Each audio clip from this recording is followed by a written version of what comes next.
Sound check. Check, check, check. Erik, Check, sound check. check. Good. Let me see. Check, check.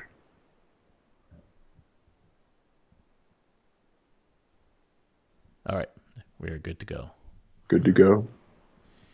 All right. Welcome, everybody, to CanHammer TV. Tonight, it's December 9th, and we have a special episode of Custodes Tactica for you guys tonight. This is the second in special episodes. The first, we interviewed Carlos, and tonight we have Oh, I love Carlos. Yeah, Carlos. He did really well at BAO, I think, with Custodes and Thunderfire cannons, basically. Yeah. So tonight we have what I'm calling the Return of the King, Erik Trock, who is returning to us from some time off after pretty good performances at CCBB and Nova. For people who don't remember, Erik went 6-0 at CCBB, coming in second only by virtue of, I think, slightly unpainted models, possibly. But went 6-0 with a double Aqualon bomb battalion list, basically. And then at Nova, I can't remember what you played at Nova, Erik, but you also did I pretty well had at Nova. the LVO list at Nova, so it was 9 Wardens, 4 Allarus, 2 Shield Captains, and 3x3 Guardians. Right. And the Okay. Solo. Yeah. So Erik is the living proof that battalions can work. He has been making basically foot battalion lists work extremely well in the ITC. And so I'm super stoked when Erik messaged me saying he's back and he wants to come and talk about Chapter Approved, which was perfect timing because it was literally like 2 days ago. Yeah. And it was just going to be me solo talking again, but now it's awesome to have Erik join us. Yeah, I saw the points and got very excited. So Yeah. So what we're gonna do is we're just gonna go through all the points changes. It's not. We won't be here for hours like for some books. And then we're gonna talk maybe a little bit about how that fits in with all the other points changes that are going on around us. Some people are calling it that we got nerfed. I think that's a pretty negative way of looking at it, just because everybody else also got points cuts. That is a pretty negative way of looking at it. We're definitely going to get nerfed, but it'd be interesting to hear Erik's thoughts on how we kind of fit in now and where that puts us. We have lots of questions from the Custodes Collective as well as from other viewers, so we'll be answering those afterwards as well. And hopefully we'll have a super complete review of what we think of the points going forward. Just an update I have on good authority from the guy who writes the Custodes points for Battlescribe, who is also a member of the Custodes Collective. I won't put his name here because he'll just get bugged constantly by people all the time. But the points are done for Custodes, but we're waiting on a few other factions to finish their points before they update the whole app. So that's why there's a slight delay, because there's a lot of points changes this time around. I think almost everything got changed in some way. So taking them a while to update the app, which is fine. definitely every army got changed. And one thing I want Yeah. to point out is that I love how Chapter Approved included all of the points instead of just the points that got changed. That way you can just go to your Chapter Approved and see everything instead of having to go from Chapter Approved to the book and back, unless you're a Battle Scribe. It's so good. So I'm putting in the effort right now for tomorrow's show just to write down how every single point has changed since Chapter Approved 2018 or a previous book. It's a bit painstaking, but it means that this book will now be the most updated points authority. And kudos to GW for doing that, because I think they needed to do that at some point, because they do that already for AOS, so they needed to do it. I just pointed out to GW they could do one more thing that would be sweet, was if they could mark somehow which points went up and which went down or didn't change. You know, a bold or an italic or a little star or an arrow. They do that in the General's Handbook, so that's my next hope. But and the rumor is, of course, that they may be now updating points more frequently, because all they have to do is release a little supplement or even like an e-supplement without having to print a massive book. So hopefully that will be cool. Okay, so without further ado, we're going to get on to it. So we're going to go through each unit and talk about it. Even if it didn't change, we might just mention why it didn't change or why we think it might not have changed or what impact that has. So we'll just talk about every unit as we go, and we'll go from there. So we're going to start with the boss himself, Trajan Allarus. All right, yeah. So just a reminder, Trajan Allarus started off life at 250 points. That was almost 2 years ago now, because Custodes came out like March time, like a couple of years ago. So he was really expensive when he first came out. Definitely. Some say very overpointed. Yeah. So However, Jeff still got to top table at PAO with him. yeah. Well, that's 70 points. You could have put something else. That doesn't get you too much in a Custodes army itself. But so he went down to 185 last year, and now Which was spectacular. For some reason he's come down to 180, and I'm not going to say no thank you to that. So That's what do you think about that, Erik? It's very nice. It's just a little icing on the cake. Yeah. I think he was pretty much almost one of our auto takes, and for him to save us 5 points, that's another Misericordia, or it just adds up to all the other stuff. So I don't see any reason why that would be bad, and that's good. I always feel like his 5 attacks is sometimes a bit limiting, and for sure this Axe of Legend that he wields with only D3 damage is a bit shit. The D3 damage is what bothers me. 5 attacks is acceptable, but I don't. D3. I don't. No, he should be a straight 2 or 3 at least. Like, I barely use him for anything combat. Like, if it happens, it happens. But he's there to reroll hits and wounds. That's what his main purpose is. Yeah, and he does that very well. And the moment shackle, like that's another average 2 CP, which is spectacular for a Custodes list. So he's worth it for that. Yeah, when I was toying, and he would still do his job at 180. Yeah, when I was toying around with maybe like dropping him for something, I'm like, I love the moment shackle. I love the reroll 1 buff. Like it's and then if he needs to fight, he can definitely fight. So yeah, so icing on the cake, he's 5 points cheaper. So I don't think we need to spend too much time talking about Trajan. So Shield Captain has come down from 110. In the original points to 100 and now to 90, a sub 100 point captain. So keep in mind that a normal Space Marine captain is 74 points. With the expenditure of 2 CP, it can now be a chapter master. So that's kind of like, and our own version of a chapter master is 180 points. So captain at 90 points for half the price of Allarus, that's pretty okay. The captain's good. Captain and the Allarus Terminator captain are both very good choices defensively. They both have a very good points per wound ratio. Let's see. I actually have all the points per wounds for the things that matter right here. So the captain is 16.83 points per wound. The Terminator captain, which is, in my opinion, so much better than the normal captain in every regard, 15.85 points per wound. So already another point per wound advantage for the Terminator captain. He's only 10 points more. He gets an extra wound. He also gets the Balsarius grenade launcher, which is the range 12, strength 4, D3 shots, -3, 1 damage, little grenade launcher. Not a big deal, but for making the model better, it's fantastic to have. And he can deep strike for free. Yeah. So if you're going to take a foot captain, which I don't other than Trajan, then definitely take the Terminator captain, or 2 or 3. Yeah. I actually think the idea of having, if you're going to do like a mix list of maybe like a guard brigade, well, it's not really viable with the Marine meta, but if you wanted to, you could take like a guard brigade and then 3 Terminator captains, Trajan, by captain or 2, and a Supreme Command. That would be a pretty cool list, because you can have the Terminator captains deep strike all over the board and do shenanigan things. Yeah. But the normal captains kind of comme ci comme ça still, even with the points reduction. Yeah, I think for sure, because the next one is the Captain in Allarus, and that came down 10 points to 100 points even, and that is a steal. And as you say, way better than just your foot captain. You can deep strike is the biggest thing, and so it gives you flexibility. You don't have to deep strike. You can start them at the back. And in my most recent list, when I had to drop my shield captain on bike, painful as it was, I replaced it with the Allarus captain, and now I find now I have the option of spending a CP to deep strike Allarus, or deep strike the captain natively and have Allarus at the back to babysit the tanks, depending on if you need that reroll 1 to wound or not, depending on what the tanks are shooting. And then so you have that flexibility with those 2 captains, and so that extra wound and the Allarus armor is great. And if you don't have Allarus Terminators and you happen to have your Terminator captain up there in his armor and you want to deny some Overwatch, you could also do that with the stratagem if you really needed to in a pinch, if you happen to be in the right position. So it's just way more flexibility there. That you can actually only use that stratagem with the Terminators themselves. Let me check. Oh, yeah, that's right, because he doesn't have the keyword. Yeah. So. He doesn't have the Allarus keyword. Let me make sure. Yeah, I'm pretty sure you're right. Next thing while I'm looking at this.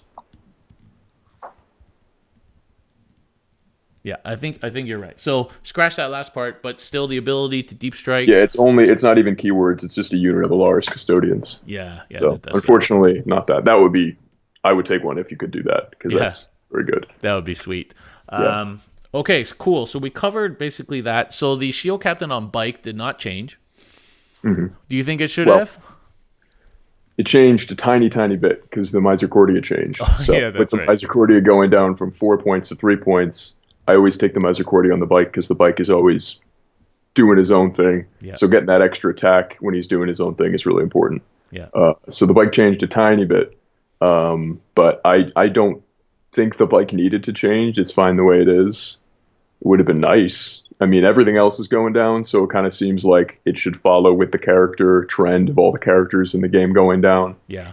Other than Eldrad, but it's all right. I think just like bike captains, because people were splashing triple bike captains and stuff. They got a bad name, and people generally, for whatever reason, think bike captains are like so overpowered, and so like I think maybe they just didn't change it for that reason. I think like maybe, a 10-point drop in the biker captain would have been fine, or they could have changed hurricane bolters and made them cheaper. Because like the bolters, in today's kind of meta right now, Hurricane Bolter is kind of suffering a little bit. So, maybe like 5 points off a Hurricane Bolter or 2 points off a Hurricane Bolter. But yeah, I'm not surprised it didn't change. 10 points? They're 10 points. Yeah. Yeah. So I think it could have changed, but whatever. Like he's still very strong for his points. Not going to lose too much sleep on that. All right. That is all our HQs, amazingly. So now, just 4. It's actually the same dude in 3 different ways.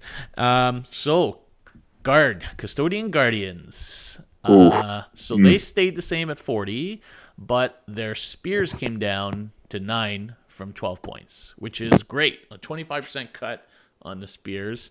And I believe the shield and sword combo came down a little bit too because the shields got cheaper. Oh, a little bit. See, the spear does not matter to me at all. What matters to me is the shield going down by 5 points. Yeah, so the shield went down 5 and the sword came down 2. Huge. The sword went down last year, which was great. Yeah. But from the book, the sword went down. But the shield going down 5 points, that takes 45 points off my army, which is fantastic. Yeah. I'm a big proponent. Well, for my style list, I'm a big proponent of shields because I play a very denial-based list. So the objective of the Custodian Guard is to give me command points, hold objectives, and not die. So that's what they do with a 3-up invul and be usually -1 to hit, which is really, really nice. So the shields going down is fantastic. That's my favorite change in the whole book, actually.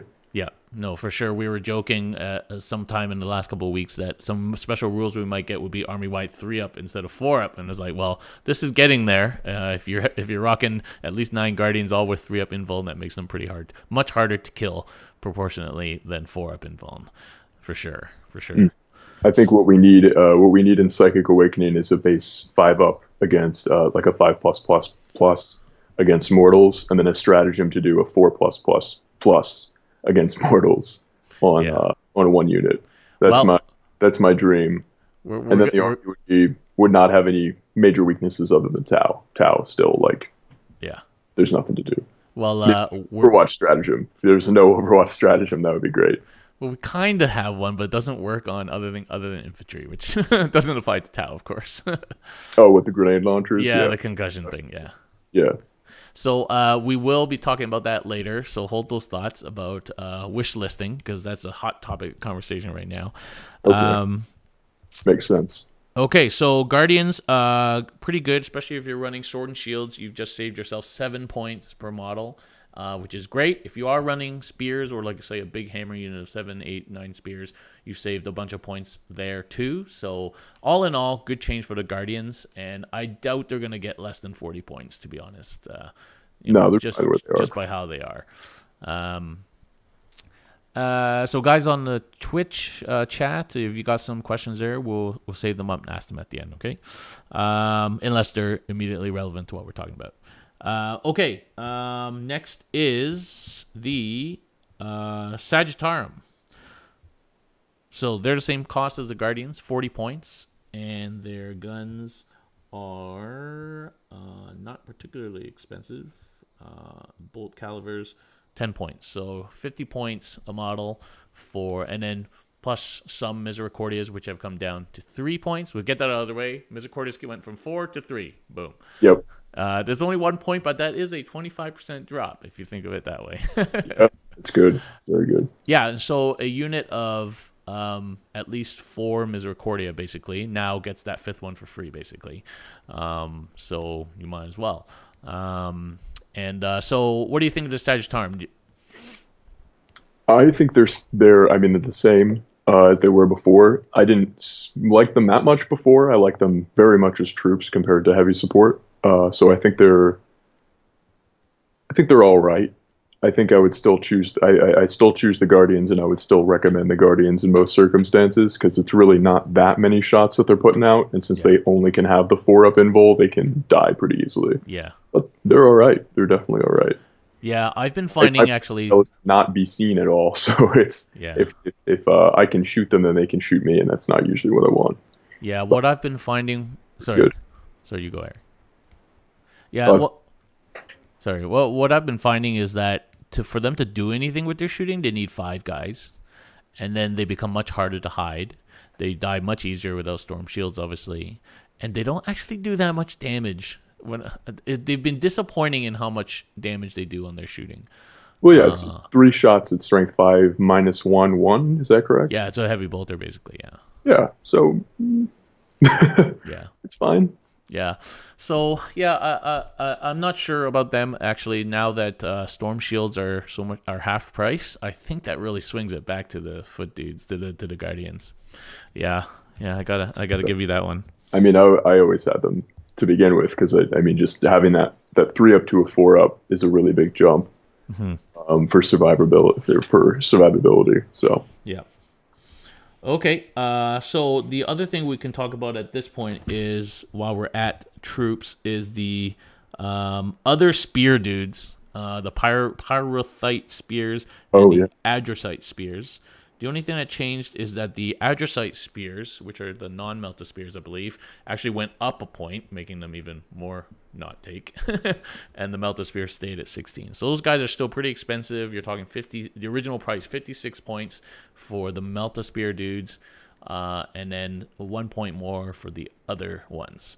So have you ever tried those guys, Erik? What do you think of these weird spears? I don't need 5 Melta shots. Like, the only thing that I would use them for would be like a unit of 5 spends a command point to deep strike, and then they have 5 Melta shots, but like, it's not amazing. So yeah, it seems like they're trying to take 2 battlefield roles, you know, which is kind of what the Custodian Guard do in general with the spears. It's like you want to have them sit on objectives and be cagey, but you also want to have them go and punch stuff in the face because they're really strong. So balancing that's not like, it's not really an easy thing to do, and it doesn't make sense. So I like to have a single role for each one of my units. So like, my troop choices are just like Custodians don't have a lot of units, right? I have 8 or 9 units in all my lists. So just having them in the back to hold objectives, hang out, that's what they're supposed to do, and then they're supposed to sit there and defend so they can really hold their weight in combat. But at the same time, I don't need them to be extra oomphy if they're going to come out and do something, because I've got other stuff for that. Yeah, I just think we have better things than relying on the Melta rule. It's always so reliable, always has been, and remains crappy. Nobody likes to trust Melta guns. So putting them on spears makes them only slightly more reliable because you're two up to hit. So I do like them in marine meta, though, come to think of it. Because usually I'm used to fighting Eldar flyers, which are -2 to hit. So like, who cares with 5 shots? Or something with a 4-up invulnerable save, like Knights, which who cares? Yeah. But in marine meta, I feel like they could do some work. You get a unit of 5 of them. You get the teleport homer down, so they're within 6 inches. Basically, they auto hit because the 2-up rerollable. They're going to be wounding on 3s, rerolling 1s if you do it right, and then they're going to be able to fight in combat. So in Marine meta, they're all right. I could see it. I mean, 5 Melta shots is nothing to shy away from. Strength 8 -4, 2d6 pick the highest. That's going to kill you a tank, Yeah. So, yeah, there's a bunch of things that maybe... Sorry. When I talk, it like cuts you off for some reason. So I'll go back to Erik. Oh yeah, I was just saying, they're troop choices or are they elite choices? They're troops. That changed in the final Forge World rules. Okay. We complained about it. Yeah. I can see that being an option. Yeah, I think some of these things that were previously shitty, maybe coming back a bit or worth trying in the Marine meta. So those stupid missile things on the bikes, the Laz, whatever, pulsar things on the Agamatus are those crazy expensive. I mean, they do put out a lot of damage. And in the same meta where Hurricane Bolters are not doing that much against 1+ save Marines, maybe changing weapon choices, especially if they get cheaper, may be worth trying. So just in the same way the Caladius changed, so then we started using Blaze a bit, like things are worth reevaluating as things change always. It's a bit annoying if you didn't magnetize everything, but there you go. That's why you magnetize things. I spent an entire day last week magnetizing things, and I had an amazing time. It's out of magnets, so it's a very good day. All right, cool. So I think that is all our troop choices. Let's go on. Let's talk about the Allarus Terminators. So they started life at 70 points per model, then dropped to 65 last year, and then now to 60. Oh, yeah. Which is good. I don't think anyone can complain about those models getting cheaper. No, yeah, that's really big. I mean, to me, that's really big. I like it a lot. I like them a lot. I think I always like the Allarus. I always like the Allarus as a pocket unit because they have a lot of utility.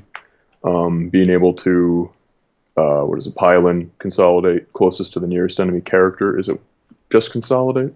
Do you know off the top of your head? Pile in and consolidate, yeah, towards the character, but you don't have to end up next to the character. Pile in and consolidate. Yeah, shenanigans. Which means if you're based, they don't care. So that's huge. Also, the grenade launchers with the concussion grenades, that's huge. Denying Overwatch. It's really good against things like orcs, like a giant unit of boys that you're about to charge into. Everybody hits on a 4 instead of a 3. It's a big difference. So we have a change for points per wounds and points per attacks for them, obviously. So they used to be 19.75 points per wound. Now they're down to 17.75 points per wound. Since their wounds and attacks are the same, it's the same for attacks. But what's really nice about that, it puts them very close to where the Wardens used to be. So the Wardens used to be 17.35 points per wound. So 17.53, excuse me. So it's only 0.25 or thereabouts point per wound more than the Wardens used to be. Mm-hmm. The Wardens didn't get down themselves, but as we'll touch on later, the Guardian Spears wasn't the only weapon that went down. So the Wardens got a nice points drop as well. Yeah. But the Allarus had a base points drop of 5 points, which really put them down in that target area for the Custodians. Yeah, and the axes came down 3 points too. Yeah, that's what I was alluding to. So the axes came down, the shield, the spear came down, and the Misericordia came down. So the Wardens, they always have to have a Misericordia. Does that help them? They're down a point for their base cost essentially, and since you're probably going to take the axes and the Wardens, but either way, you're down 3 points from where they were. So they got a huge buff. Which I really like. Yeah, I agree with you. I like some of the foot lists I've been running. I run a kind of 3 or 4 man Allarus. I like 4 Allarus unit just to drop down and do stuff.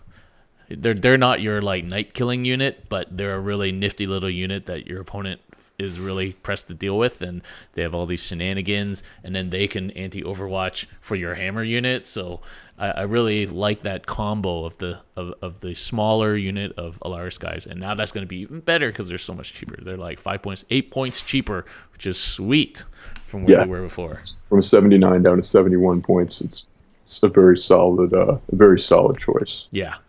They're distraction card effects. That's how I always use them, of just having that unit of 4 that drops in usually simultaneously with the Wardens. somewhere else. So because you can't ignore them. They're still incredible. They're Yeah. still way better than a Space Marine character all on their own. Like each model is 4 wounds with a 4-up in bowl, moves 6 inches instead of 5, has Terminator armor, gets 4 attacks at strength 8 minus 2d3 damage, hitting on 2s. So Yeah.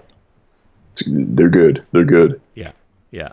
I think this points drop, dare I say, if you're running that kind of list, I think you really got to put that small unit of Allarus in. I think it has so much utility, and now it's so tantalizingly cheaper. Yeah, I like it a lot. Now, the naysayers will say, well, there ain't no Centurions.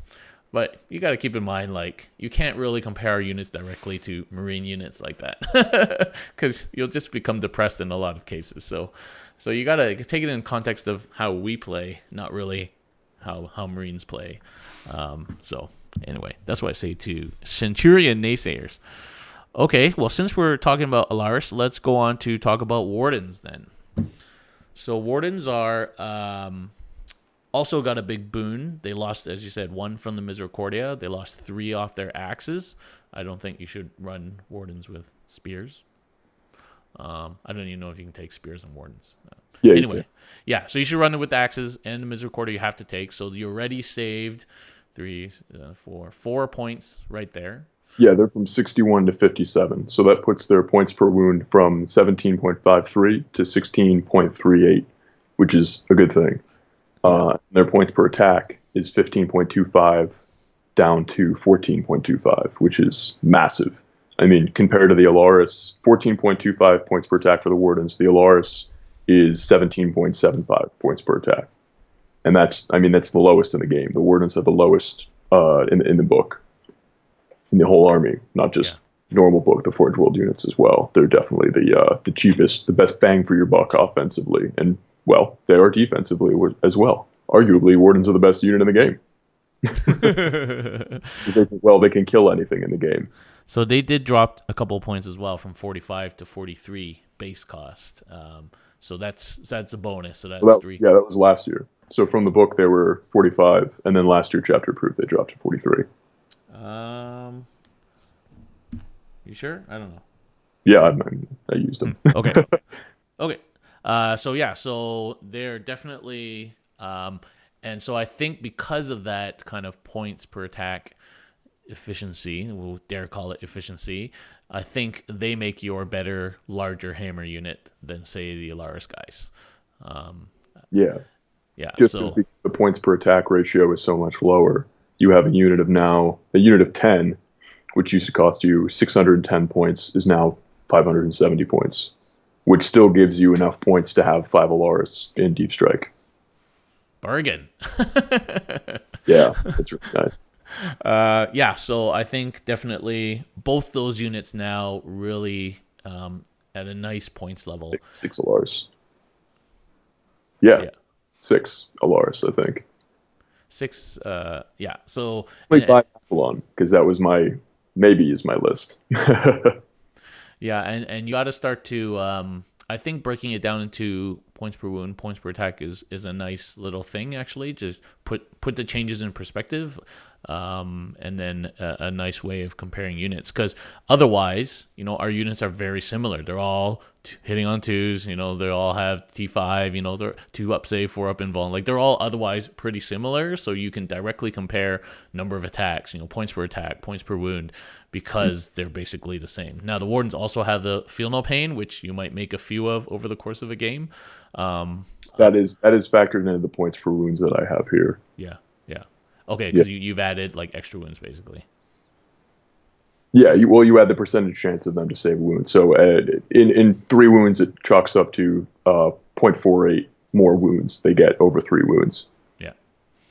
Cool. Well, I suck at math, so I'm glad that you did that and not me, Eric. Okay, and so while we're here, let's talk about the other Terminators, the Aqualon Terminators, so this is the issue of controversy. Some people believe that our chapter-approved points were our beta points, and that because chapter-approved was written before the beta points came out, before the final points came out.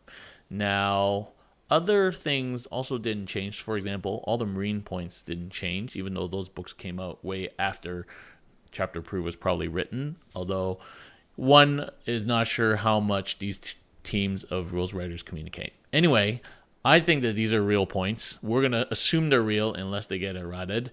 So if, in fact, they are real, our Aqualon, which went up 65 in the finalized rules, have now gone back down to 60, which is obviously good. Because they were getting to the point of really, like, they're already expensive, but, like, really expensive at 65, and then you got to add in all the weapons, and the weapons have not changed points. So didn't you say, sorry to interrupt you, but just to quell that rumor, didn't you say that the Adrosite Spear went up a point in Chapter Approved compared to the beta rules? Compared to the finalized rules. So obviously it's updated. No, but I believe that they were 13 before that. Let me just check. Somebody made a nice spreadsheet. Sure, so I don't know. Somebody made a nice spreadsheet here for me because, you know, they have more time than me. So they went from I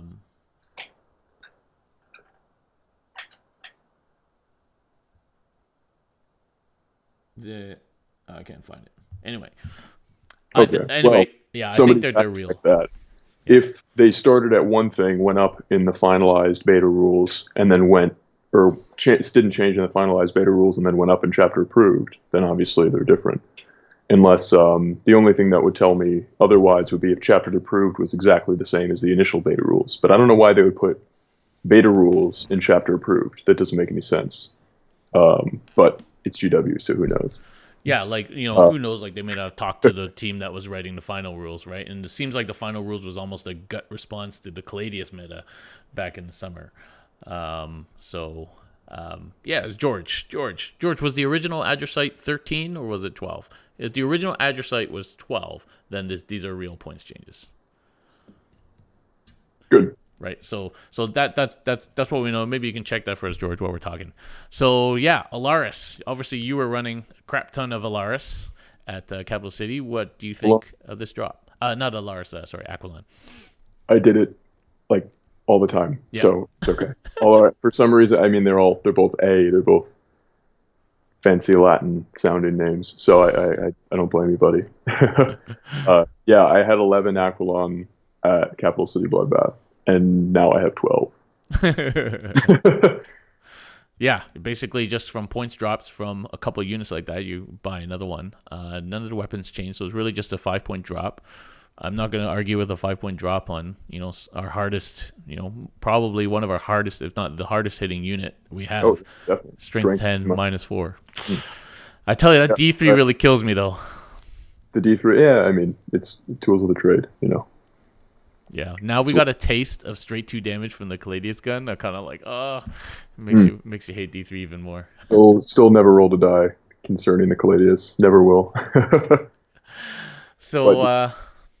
So yeah, as the Aqualon are concerned, with the meta, I'm switching to the Stormbolters. I like the Fire Pikes, but now that there's not a huge chance of a giant unit of Bloodletters coming out at me, and the main reason I had the Fire Pikes was for Genestealer Cult, and for things like mass guard squads, and like lots of Strength 3 things, or Toughness 3 rather. The Stormbolters are the way to go, because you can have. I've got, let's see, in the one list that I have, which is probably the list that I'm going to be using for a while, is 2 units of 6 with Stormbolters, so that's 12. So I get an extra guy from my Capital City Bloodbath, and then 3 in each unit have Misericordias, so they each get an extra attack. Yeah. I have been dabbling with the Flamers, but given that I don't want to have to like model them or buy them, and I think, as you say, in the current... So that's why I magnetized. That's what I was saying. Yeah. I'm like, I already spent so much money and so much time on all these Flamers. I magnetized them all, and it was a good time. And the problem is with the Aqualon, if you're not familiar with the model, the Flamer is an entirely different arm than the Stormbolter. So I had to magnetize the shoulder onto the arm, and then the shoulder pad onto the shoulder. Yeah, it's like you actually buy a whole different box. Yeah, it's annoying. Yeah, or have good friends. Yeah. So George confirms that the Adrosite spear was in fact 13 in the beta rule. So it went 13, 12, 13. Okay. So we'll see. We would hope to expect something within the next couple of weeks in terms of errata, if in fact they fucked up, which I hope they didn't. But might be down to 11 Aqualon again. We'll see. But yeah, I think there's less incentive now to spend that extra 10 points per flamer now. But one could argue if it's in your list and you couldn't fit it and you wanted it, and now you got savings elsewhere in your list, you fit some flamers and you could definitely do that. But it does give you a lot more utility because Overwatch, like that's the main thing. Overwatch and Intercept, like intercepting with flamers is fantastic and overwatching with flamers is fantastic. Other than that, the Stormbolter is actually better point for point. Yep. Even if it is against toughness 3, you're still going to be winning on 3 rolling ones versus hitting on with 4 shots versus 3.5 shots, winning on 2s, re-rolling 1s. But then think about it, it's 10 points more. It's 15 points instead of 5 points. So you do get a benefit from the bolters. The only reason I took them initially was for the utility. But now that utility isn't as important in the current meta, so I took them out. Yep, for sure. Okay. Next, we have Vexilla. So the Vexilla didn't change. The thing that changed with the Vexilla, obviously the weapons came down, that whatever weapon you're going to put on it. Yeah. But so basically, if you were running an axe before, you get the Misericordia for free now. For free, yeah, for sure. And Storm Shield, I think on characters remain the same, right? Or did they not do that for us? No, yeah, they're both 10 points. Yeah. But points and 10 points. They were both 10 points after chapter approved last year. Mm-hmm. But now 5 points for normal, 10 points for characters. So a lot of people have been feeling the effects of full rerolls on the -1 to hit banner, basically negating that for the most part, and that the rumor or the trend seems to be that a lot of armies will be getting full rerolls, hopefully ourselves too, but which means maybe the -1 hit banner ceases to be as useful, although we still need the Vexilla for Homer and stuff like that. But the other alternative, which was the +1 attack banner, was 50 points, which is crazy. So now that I still almost took it at 50 points. I'm going to be straight with you. Yeah, but now it's down to 20 points, which is a big drop.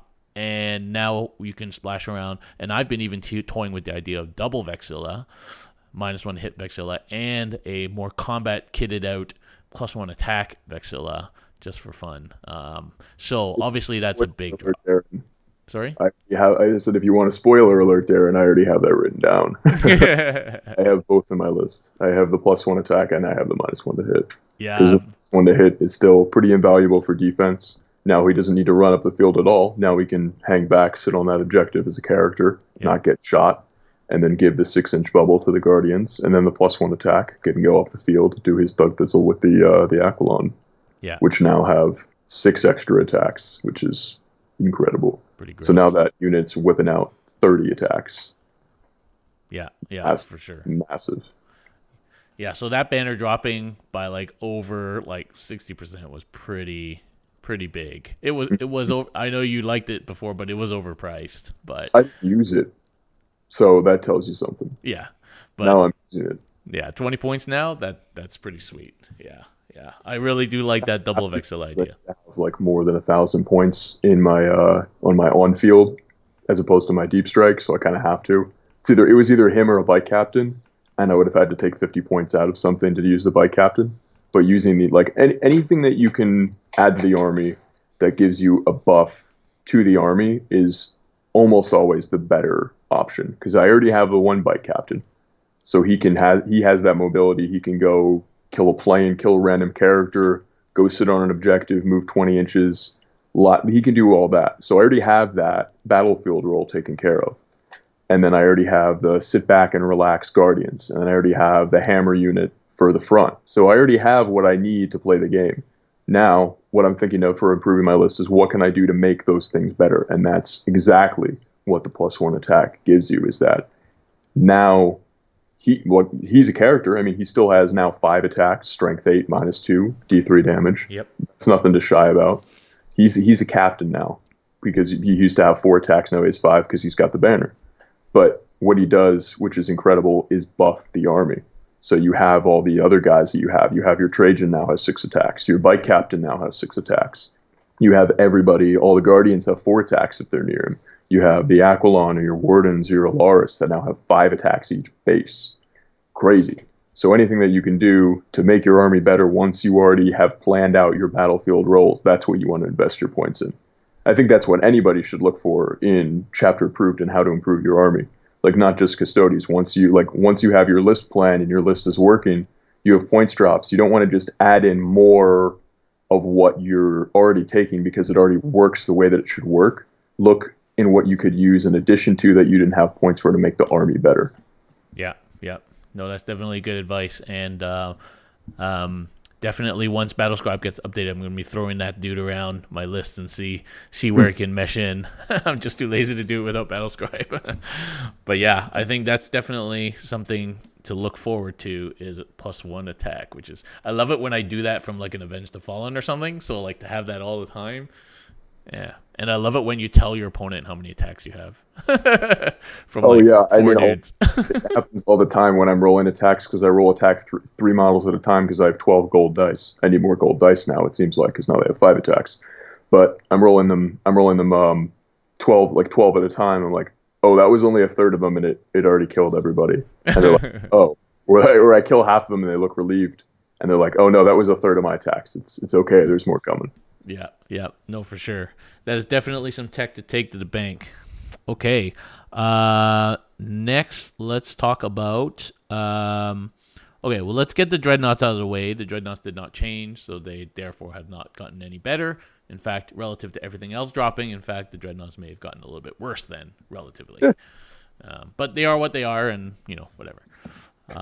Won't spend too much time talking about Dreadnoughts. Bikers. Some of the coolest models in the game. They are. But they're just not very competitively viable, unfortunately. Yeah. And that includes the Telemon, unfortunately. Still crap. So, Bikers. Bikers didn't change. So, relatively now, I know you weren't using Bikers before. Still a pretty strong unit. Do you think they are less of an auto into the not auto, but less of a compelling unit to take now that, they still got the mobility, but everything else is getting so much cheaper? So what do you think about the Bikers not changing in context to everything else? The numbers speak for themselves. I don't use the Bikers, so you know how I feel about the Bikers. I don't like them. I don't think they were ever worth taking. I think they're too expensive and they die too fast. Initially, when the book first came out, forget about it. Those were incredible. But now that Knights are a thing, like go back to a year and a half ago, Knights really took Bikers and made them not very good. Mm-hmm. Carlos is just an incredibly good player, so he does very, very well with the Bikers. But I think he would do better if he used Wardens or something similar to what I use for their attack. They're good mobility, but I think he's a good enough player where he could definitely use a better option with the foot Custodes. Yeah, I guess the question is, with one biker captain, can you kind of cover that fast bike mobility need, and then you have harder hitting stuff, right? The captain really does the job because he's a character, so he doesn't get shot very often unless he has to. The bikes can kind of get shot from wherever, whenever. So, and there's also 3 of them at minimum. So again, something like a heavy burst cannon, they're just going to disintegrate if they're over there hanging on an objective. And that's 300 points, so that's not fun. Yeah. So their points cost is so I didn't even calculate their points per wounds and their points per attacks because it's so high. It's nearly 25. It's probably 23.2, 23 point, what are they, 4 attacks? Yeah, like 23.25 if I know their points, which I'm not sure if I do. Yeah. But that's, compared to what are the Wardens are 16.38 points per wound compared to 23, and then 14.25 points per attack compared to 23. That's a really big difference. Obviously, you're getting the mobility, but again, they're not infantry. They can't go through walls in the combat phase, in the assault phase. What is it called? Charge phase is 8th edition. So it's not. They just have a lot less going for them, in my opinion. Yeah, I certainly. And then one of the hold throughs was maybe if there was still a lot of horde, but there's way less horde now than there used to be, and so the hurricane bolters don't really do much nowadays. And then you get caught in combat, and now you're not even rerolling your wounds. It's a feel bad. So it's definitely putting them towards like really looking at other stuff now, which is cool. It's too bad I have like 20 bikes, but whatever. So that's even though the bikes points didn't change, I think you have to look at them. The point is you have to look at them in context to kind of everything else. And maybe that just, they were already expensive and people knew that, but now it seems like they're even relatively more expensive when everything else is getting cheaper. So that's kind of the point there. Okay, we don't need to talk about the other bikers, which are the Agamatis bikers. They're the same 80 points, and their weaponry, I don't believe their weaponry changed at all. Still quite expensive. Yeah. And still heavy, and probably still not worth it. Although the Laz Pulsar does have quite the nice numbers, but it's just so expensive on a very expensive chassis. Yeah, now like they're good, and you could use a unit of 9 of them and just a unit of 9 of them, and then come down and kind of kill a bunch of stuff. But like it only works once, and if you have somebody who's good at screening, then it's not going to work. Yeah, and then they'll die. They'll die like normal bikers. And then you'll cry like this, because that's your whole army. Yeah, so still too expensive, I think, to really consider. Although Carlos was talking about trying like a small unit as a little surgical unit, so we'll see how he does with that. But yeah. Okay. So next we're going to go into my least favorite unit of all time, but maybe again. Don't tell me. Your least favorite unit of all time? Not all time. Maybe that's being a little bit extreme.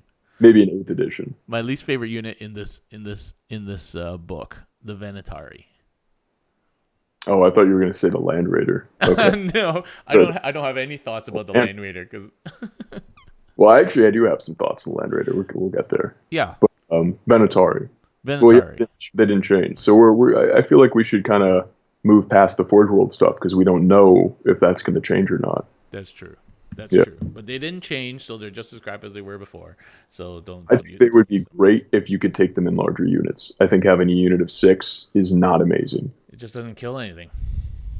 It's like it has mobility, which is nice. But I think a unit but it doesn't kill anything. You're correct. Yeah. So having a unit of 6 of them, or having a unit of 3 of them, or having a bike captain, and choose the bike captain because it's scary.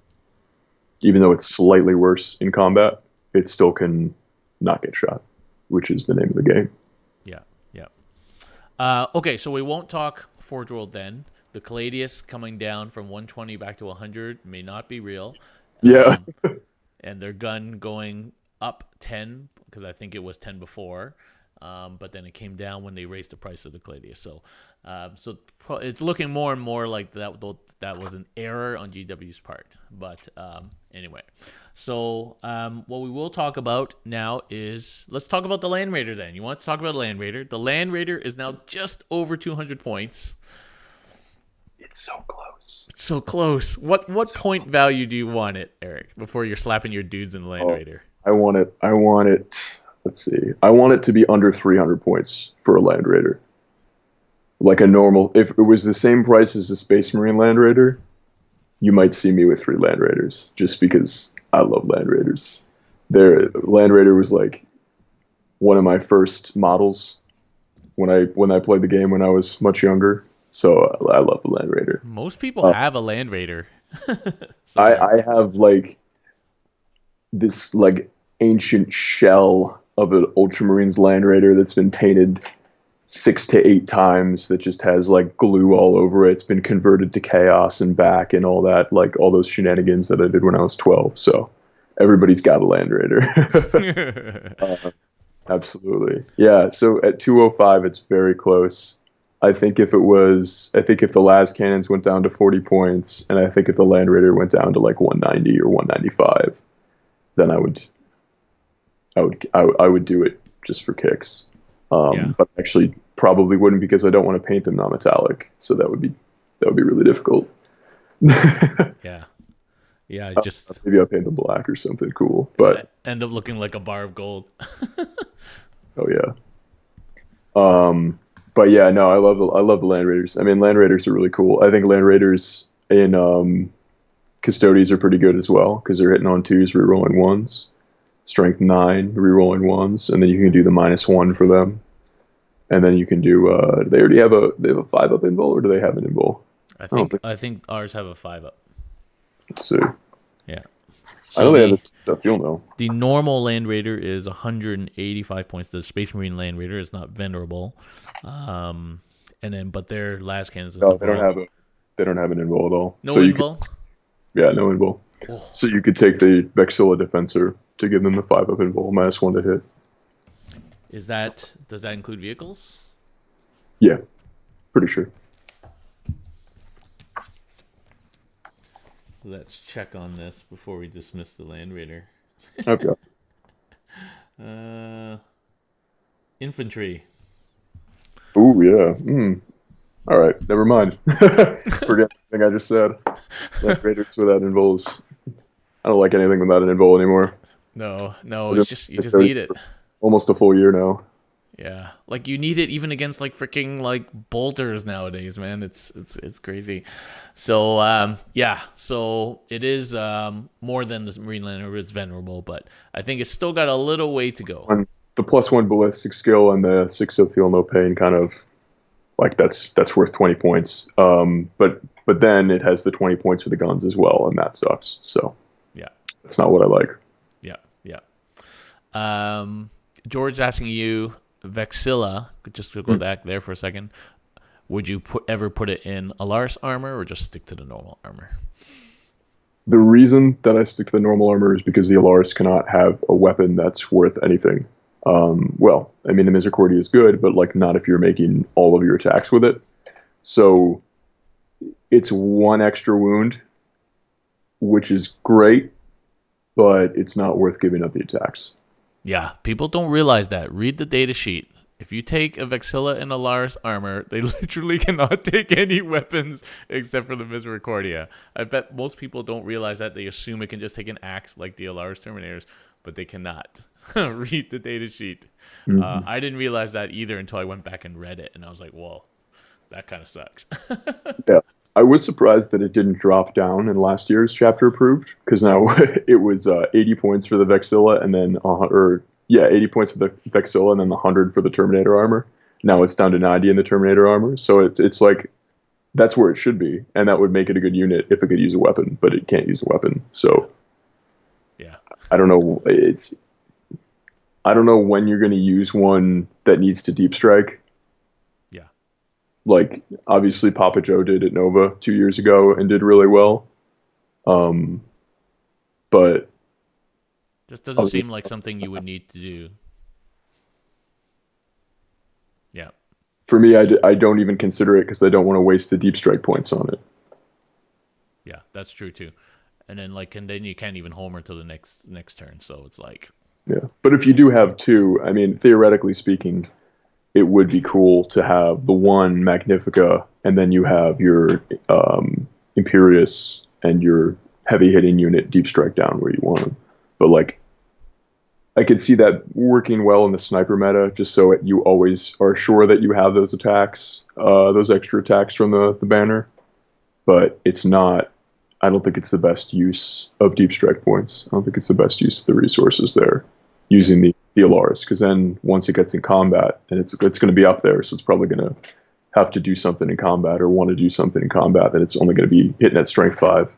Only strength 5, -1 damage. But as opposed to strength 8, -2d3.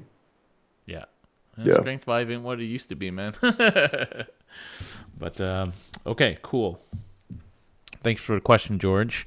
We do have lots of questions at the end. Okay. Let's see. What else do we have to talk about here? I think that's almost it. Yeah. Nothing. So other things that didn't change. So the Palace Grav attack didn't change, whether it's beta, final, or whatever. It's still 100 points all in. The and the Ares and the Orion. The Orion went up in the beta rules, and it is currently still up. So yeah, I think unfortunately GW just fucked it up. Wait, it went up. So it went. It was 280, and then it went up. Yeah, it went up to 320, and it's still 320. That's our answer. So we're good. Oh, somebody should check that for me. Yeah, I mean, if that's true, then that means the chapter approved is the right points. Combine the two from the initial beta rules to the finalized rules. These are the adjustments to the finalized rules that are in chapter approved. Yeah, like what we need to see is sense, because as foolish as the rules writers can be, or the points changers, rules writers, whoever. I don't want to throw anybody under the bus because I'm starting to get to know the guys. They're all great guys, but as foolish as they can be sometimes with their communication, I don't see them putting beta rules in chapter approved. I think they would just omit them if they were still beta rules. So hopefully that's the case. That may be the only thing. I'm just looking through now and looking. Las Pulsar. The Las Pulsar was the one on the Agamatus, right? So that went from 35 to 40 and apparently stayed at 40 as well. Okay. Yeah. So that's what we need. We need something to have gone up and then stayed. Just need one precedent. What's the Infernus Incinerator? Is that flamer on the Galatis? That went 15, 15, 16. It went up. And the Iliastus Culverins went 35, 25, 25. So I think that these are real. Because that's four examples. Oh, baby. You heard it here first. Yeah, because that's 4 examples of things that either went up or down between beta to final and now are the same, or they went up between the final rules to a new points value now that wasn't the same as beta rules. Anyway, that's a roundabout way of saying it, but unless we see a hump, then so this must be the final rules. Good. Maybe they realized that they nerfed the shit out of everything right before Marines came out. So, okay. So that means that the Cladius is in fact 100 points and not 120, although the gun went up 10, so it's 110 points really. So that's good. And the Telemon still is not great, but it did get a little bit of relief. And Venatari still suck. So, okay. That's cool. And the Dreadnoughts are the same. Nothing really much else changed. Aqualons are, in fact, 60. So you're good with your extra Aqualon. Yes. There you go. All right. Cool. Okay. I'm happy with that. I think we've gone through all the points. Did I miss anything? I don't think so. I don't think so. As I said, there's not a lot of guys to go through. Okay. Cool. What do you think of the big flyer Lord of Wars?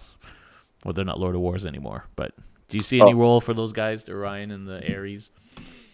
Not really. I mean, like, playing for fun. They're really cool. I don't want to say they're cool models because they're not at all. But theoretically, they're cool. They're giant, cool spacecrafts that fly around and, Yeah. I never even ended up finishing mine. It's still half finished somewhere in my basement. My Orion.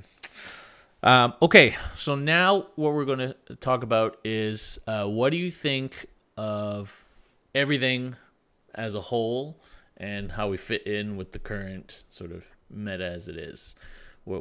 How do you rate our changes? The current meta meaning like everything being Space Marines? Tau, and Eldar, yeah. I mean, Custodians are very difficult to play against Tau. Like, it really depends on what mission it is and what map you get. So that's always going to suck. There's really no way around that. Against Marines, it's not too bad. Like, we have enough AP to shred through armor. We do a lot of damage, which is really good against, like, everything. Tanks, intercessors, getting that D3 damage against things with multiple wounds is fantastic. Eldar, never really had a problem. Eldar flyers aren't really a thing anymore. Like the mass Eldar flyers aren't really winning anymore, so that's not as big of a threat. Where it used to be a huge threat because you can't really interact with them very much unless you have bikes. But if you have bikes, they can't hide, and then they all get shot and they die. So that's too bad. Yeah, I mean it's I don't know. Has anybody been playing Custodes? Does anybody does anybody play Custodes? I don't know. Well, we do. So I've actually Like in the like majors, I mean, like in the really big events. well, the most recent would be Carlos at BAO. But Yeah. not pure. I haven't heard of anybody playing pure Custodes anytime soon, anytime recently. And the general thought is that it's just the general thinking right now is very negative because Marines are everywhere and they're winning everything, and so everybody, even if they do stand a chance of beating somebody who turns up across the table from them with the Marine army, are immediately already defeated themselves a little bit. Just like, oh shit, it's Iron Hands, and but I think the general advice, as always, is that we have strong units. They're now mostly cheaper, and you need decent terrain. You got to play conservatively. Like you can't just go out there and hope to survive these days just in the middle of the wind. You got to play conservatively, take your opportunities, pick good secondaries, and you stand a chance, I think, of beating almost anybody if you play well. I agree. I mean, that's kind of always how it's been for Custodes. I remember my first game of Custodes. I played against this Blood Angels player who had I don't know, some dreadnoughts and some random intercessors, and just had whatever they had and kind of put it on the table and played with it. And they didn't play a terrible game, but it was just a person at the FLGS. And first 3 turns, I was like, oh geez, it's kind of they had plasma veterans that deep struck and killed my guardians in the back. So I was kind of on my back foot going into that, and that made me realize that you have to play a perfect game no matter what army you play against. You can definitely play a random run of the mill casual gamer who goes to a few tournaments a year and just really enjoys it for the hobby and the socialization aspects of the game, and not just trying to play competitively. And you can lose a game really easily. Yeah. Just because you make a few mistakes because you don't have that many units. Yeah, for sure. That guy could be rocking a bit of Iron Hands, maybe not all the crazy hot stuff, but you still table you in 3 turns if you don't play smart, right? So. Oh yeah, well now with the ridiculous success rate of Space Marines, it's you can definitely get shot off the board very easily. But this was a year ago. This was old Marines. Yep, for sure. I don't think the way that we've played has changed at all, actually, in a long time. If you want to play successfully. Yep, don't get shot. Don't get shot. That's the key. Okay. That's all it is.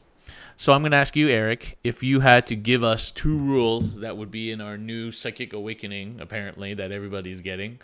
What 2 rules, obviously within the realm of reason that you could see them writing, what 2 rules do you think you would like to see? I love this discussion, by the way. Wish listing. Really? I personally, I think it's fun, but I don't like it. Humorous. One rule then. Give us 1 rule. I think the things that the Custodes need, and I think that what Robin and the other rules writers could actually come up with, that we're going to get a buff against mortal wounds and we're going to get a buff against psychics, because that's really where we're struggling. I mean, we already went through the points per wound ratio, but to do it again, Allarus is 17.75 points per wound, Warden's 14.25, or no, I'm sorry, 16.38 points per wound, Aqualon 19.75 points per wound. That's not a 4-point guardsman, that's not a 7-point plug bearer, that's not a with a 5-up feel no pain. We don't have anything to take mortal wounds. So getting a 5-up base feel no pain, save against mortal wounds across the board of the army. I think that's something that would be really good to balance it. And then also like a 4-up with a stratagem.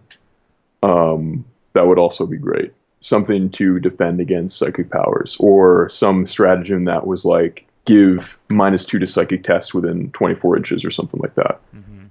Yeah. Something to really defend against psychics, because we don't have any psychics, but we have our natural Custodes defense against psychics.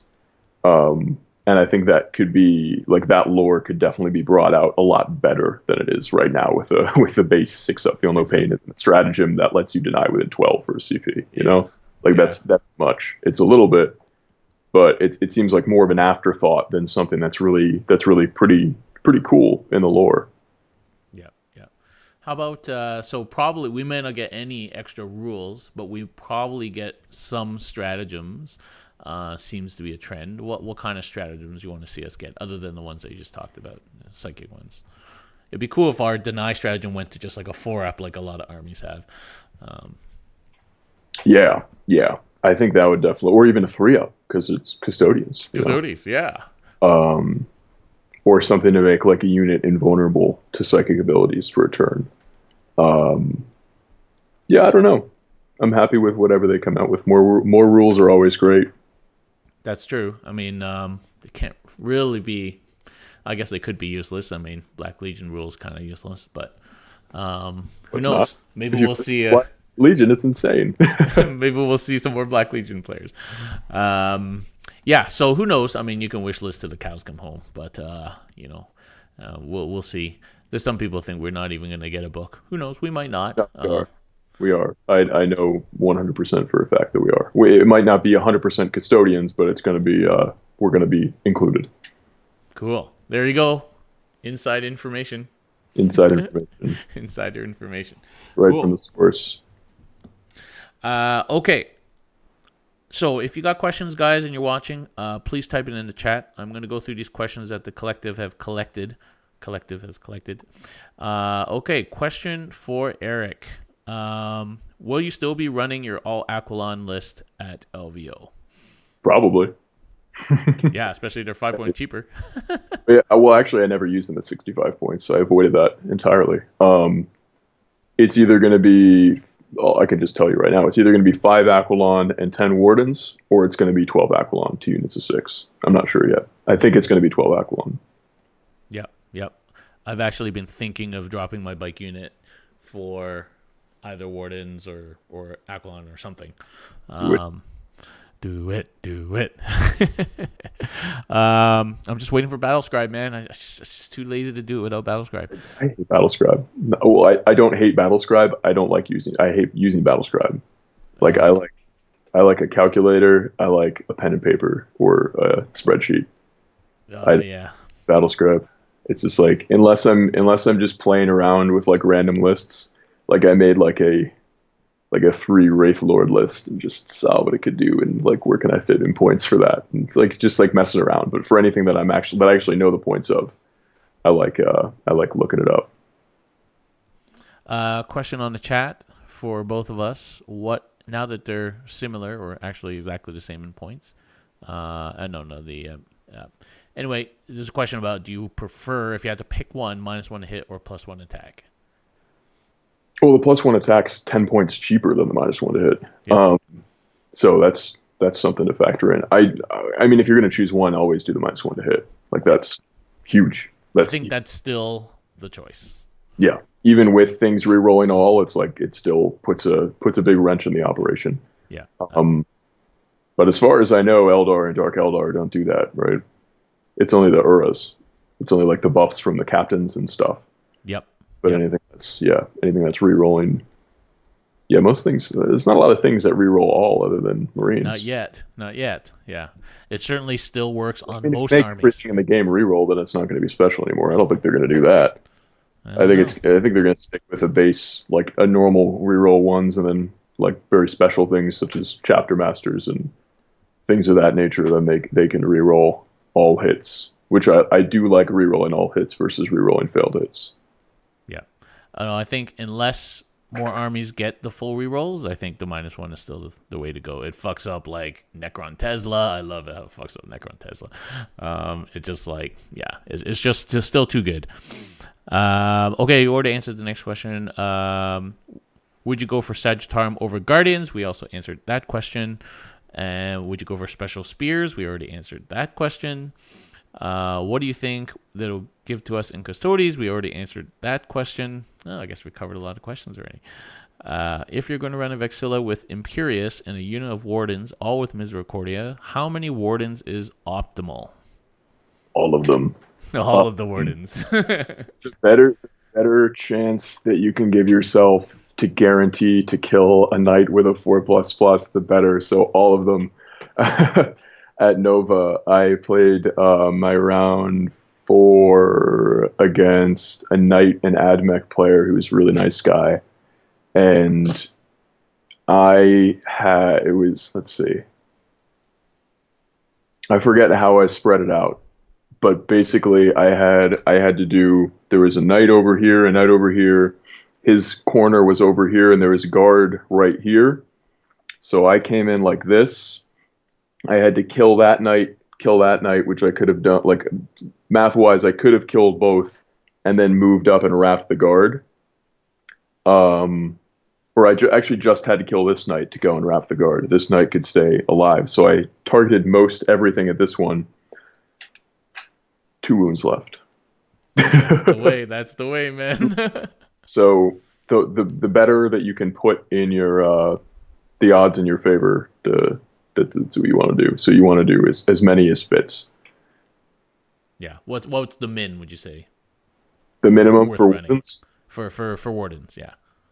With the Imperius. With the Imperius. 7. Okay, so it's always going to be like 7 to 9 Wardens. Probably. You can have 10 Wardens actually. So 10 Wardens. Yeah. 7 is the bare minimum. 7 gives you a 48% chance of killing a knight. Yeah. So, yeah. So we've all done for 9 or 10. Yeah, we've all done those calculations in our head. How many Wardens does it take to kill a knight? How many Aqualon does it take to kill a knight? It's just been part of our strategy for the since Knights came out. We need to know how many guys it takes to kill a knight. How many bikes does it take to kill a knight, right? So, I've been saying this since the beginning, is that it takes 9 Wardens to kill a knight on average. It's only happened like twice. Yeah. Like it out of so many times that I've tried to kill a knight with a 4++, it always lives with like 3 wounds. Either I roll terrible on my 4-up wounds, or he rolls well on his 4-up saves, or a combination of both. I mean, a 4-up is a huge swing. Like, you can have, it's supposed to be 50-50, but how many times have we flipped a coin and we get heads all 3 times? It's really easy to do. So when you're wounding on 4s and when he has a 4-up save, it has a really big variance. So what you really want to put as much as you possibly can into that one unit, so that one unit can go and do what it needs to do, destroy it, and he doesn't have a chance to interrupt. Because it's like, you can have your 4 Allarus and your 9 Wardens. The 9 Wardens strike, and the knight interrupts, and then kills 2 out of the 4, 2 out of the 4 Terminators, or 3 out of the 4 Terminators. And then you've got your one guy left with his dick in the wind, and that's not fun. Yeah. No, for sure it's not. We got a question on the stream. So George asking, what is your list now? Trajan, Allarus, Captain, 3x3 Guard, 2 Vexillas, and 6 2x6 Aqualon. Yes. I think that's basically it. Precisely what it is. Yeah. I like that. I like that a lot. And everybody has daggers. Everybody's got the Misericordias. Yeah, because they're on sale. Obviously now the Guardians, because they can't use them. Fun fact, I actually put in like random Misericordias in my Guardian units that had Storm Shields because I needed to have more points for my Deep Strikers. I needed to it was funny. More points on the field. More points on the field. I needed to have like 2 more points on the field, so I had to give one guy a Misericordia that he couldn't use. But yeah. There we go. Sharonin asks, what do you often, or how do you feel about sword and shield guardians as engineers? I think you like to do that, actually. 100%. Almost every time. Yeah. I think even in the day of Thunderfires and Scorpius tanks, I think it's still hard to kill 3 dudes with 3+ invuln. T5, like, yeah. I mean, a Thunderfire is not going to do that much, and then hopefully you're going to put them in the corner. Well, depending on the mission where the objective is, they need to be engineering the objective. But if he has a Scorpius and 2 Thunderfires, I would be a little wary because I doubt they would all survive until turn 5. But at the end of the day, if he's going to shoot at them with all the barrage, he's not going to shoot at anything else. So maybe it would be a good ploy. It kind of depends on the opponent and how well you think points are gonna matter that much. But points are the most important thing in the game. I mean, you watch these top players play. Like, there were 3 or 4 games in the top 8 last week in the pro tabletop that ended within 1 point of each other. And then like another 5 games that ended within 3 points of each other. Points are the most important thing. It's not about how much you have left at the end of the game. It matters what can score points. So if you're going to say, I'm going to have these guys be engineers, you better make sure that you're going to get the points you need out of those engineers. Yeah. So I think you just have to look at ranges, what deployment you have, where the objectives are, what the terrain's like, and make your decision. If you can easily hide 3 dudes on a backfield objective and do engineers, go for it. It's like auto 4 points. Your opponent might even bother going after them. Those are just 4 points he can't prevent. It's very dependent on the mission and whatever. You can't just say I'm going to pick engineers every single game, right? So it's not reasonable to do that. More often than not, I do though. It is a good ploy though, yeah, to use like 3 hard to kill dudes as an engineer unit for sure. Okay, next question. A matchup question. So I don't know if have you had much chance to play against Marines? Not really. So this question is really, how would you play your former CCBB list against Raven Guard Centurions? But I think the key. You drop down, you split the attacks evenly between 2 squads. So I already mathed this out though. 1 squad is obviously going to do the no wounding below 4. But if you split the attacks evenly, then 1 squad's going to die, the other squad's going to take a few. You're going to take a few back, and then you'll win. I mean, you win that battle all the time, especially with Aqualon. I mean, because first of all, they're strength 10, so they're wounding on 2s. They're -4, so they have a 6-up save. And they're 4 wounds, most importantly, so they're 3 wound drills. Sucks. Like, they might as well be 2 wound drills. So it's great. It's a pretty favorable matchup against Centurions. They do a huge, I'm not exactly sure who ignores cover, but anybody who has the -1 ignoring cover with all those attacks with the Hurricane Bolters and the Flamers, that's pretty dangerous.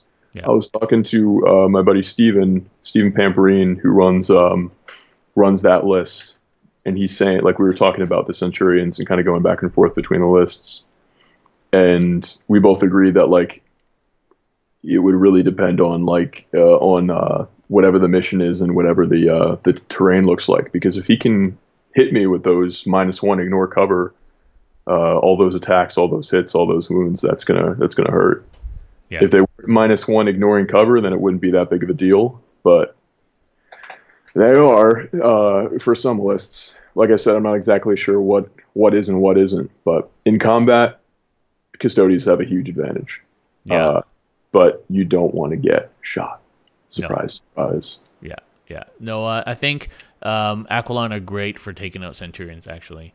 Yeah. Blaze Caladius tanks are also great for taking out Centurions because they also do a number. It's the 2+ save. You got to get through the 2+ save, right? So, and 4 wounds. So, even with -3 AP, they're still on 5-up. They're going to save a bunch of those. If they're a bit lucky, they're going to save a whole crap ton of those, and then you've done nothing. So definitely. Yeah. Well, like I said, very important point. They're going to use the stratagem to make them not be able to be wounded on a 2 or 3. Yeah. So you have to split the attacks evenly between 2 units. So it doesn't matter which one they pick. You're going to kill one, and then the other one will survive.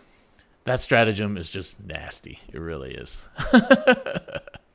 I didn't know about it until I was watching one of the Pro Tabletop streams this weekend. They were talking about it. I'm like, oh, what's that? I just looked through look through my PDF. I'm like, oh my gosh, Yeah. that really throws a wrench in the operation.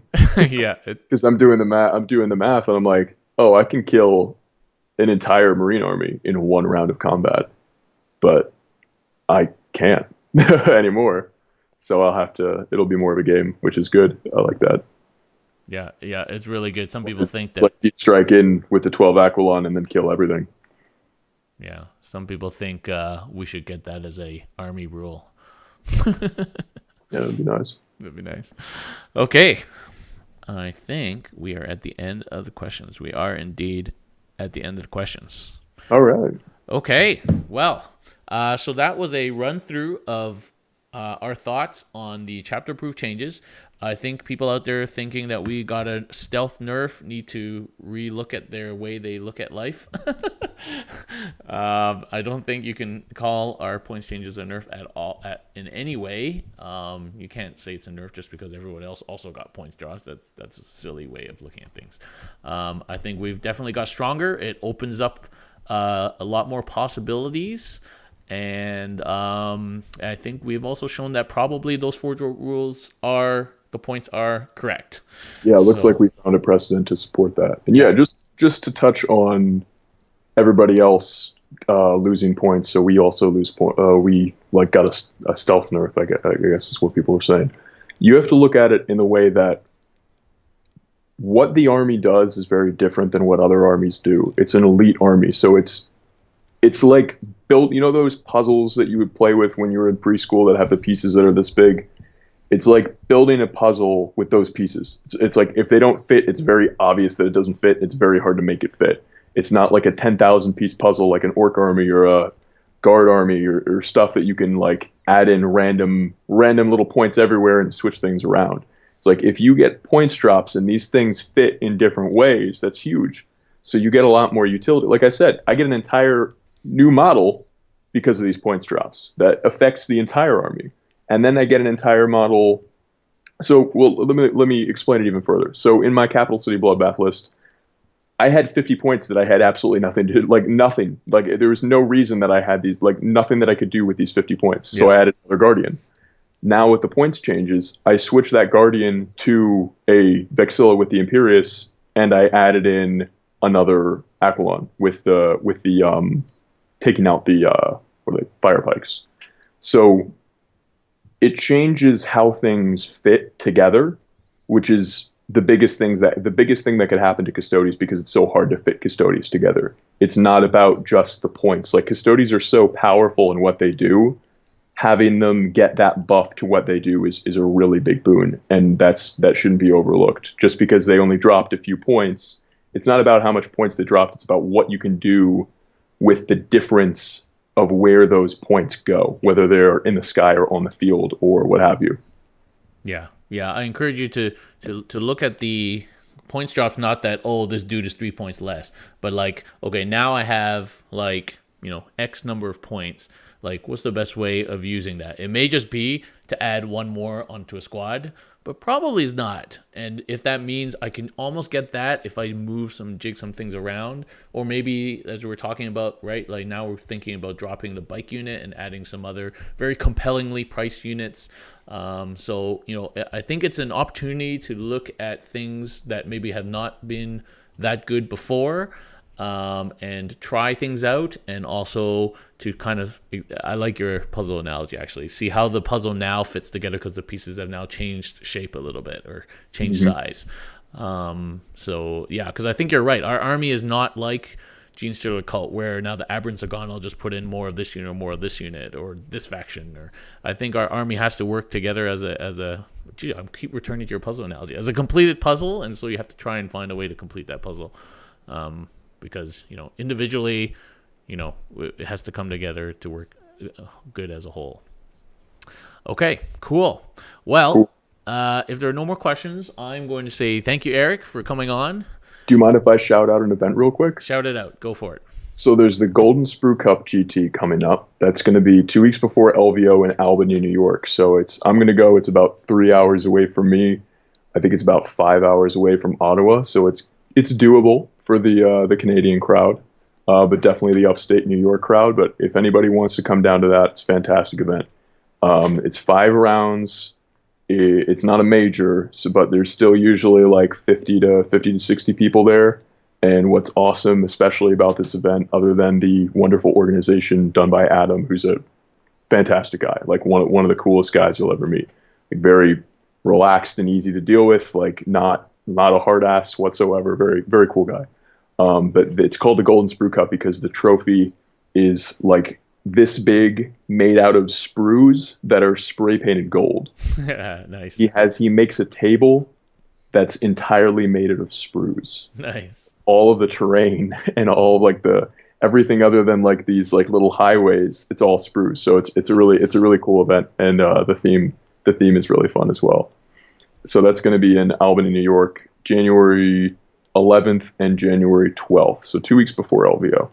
Okay, cool.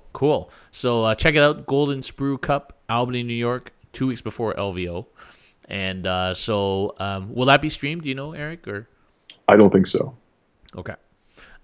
So do check that out and go if you can. Yeah, that's about 4.5 hours, I think, from Ottawa, straight down the highway. It's not too far, easy drive. And although wintertime may make that slightly more difficult, but who knows? And so do check that out. I've got, I'm going to shout out Charity Hammer. Charity Hammer is first weekend after New Year, basically, like literally like January 3rd or whatever. I have the great pleasure of having been invited, and we will be hosting the second stream as we did last year.